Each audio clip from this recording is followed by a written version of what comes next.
प्रतिभा की कोई उम्र नहीं होती, यह तो सभी कहते हैं, लेकिन साबित बहुत कम ही लोग कर पाते हैं। ऐसे ही बहुत कम लोगों में एक नाम है, पूर्णा मालावत। लक्ष्मी और देवीदास तेलंगाना के निजामाबाद जिले के पक्कल गांव के किसान हैं। 10 जून 2000 को इनके घर एक प्यारी सी बच्ची ने जन्म लिया, पूर्णा। यह पक्कल गांव का एक बहुत ही गरीब परिवार था। मासिक आय थी लगभग 3000 रुपये महीने। ऐसे परिवार में एक लड़की का जन्म कभी भी खुशियां लेकर नहीं आता है। फिर भी इस दंपति ने अपनी बेटी को पास के सरकारी स्कूल में शिक्षा प्राप्त करने के लिए भेजा। वो शुरू से ही पढ़ाई में होशियार थी, साथ ही दूसरी लड़कियों से हटकर कुछ अलग करने का सपना मन में हमेशा देखा करती थी। कहते हैं ना, जहां चाह वहां रहा। एक दिन जब वो 9वीं कक्षा में थी, तब उसके विद्यालय का निरीक्षण करने स्कूल में एक आईएएस अधिकारी श्री प्रवीण कुमार आए। छात्रों के साथ संबोधन में उन्होंने इस बालिका के बुलंद हौसलों को परख लिया और उसी क्षण पूर्णा ने उड़ान की कहानी शुरू करी।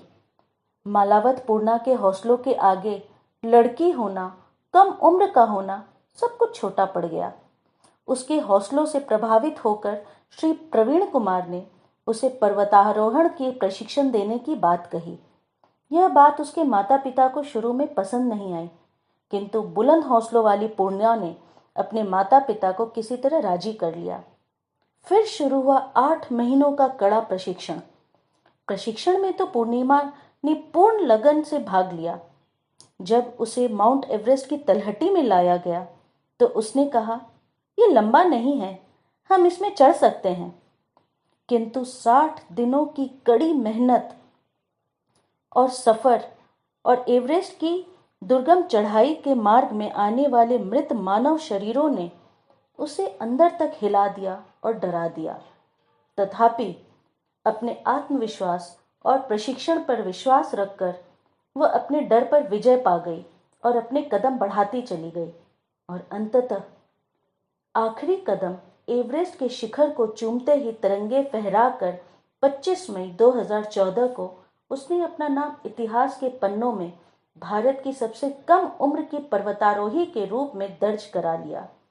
सलाम है इस नन्हे हौसले को जिसने दुनिया की सबसे ऊंची चोटी पर अपनी उड़ान भरी।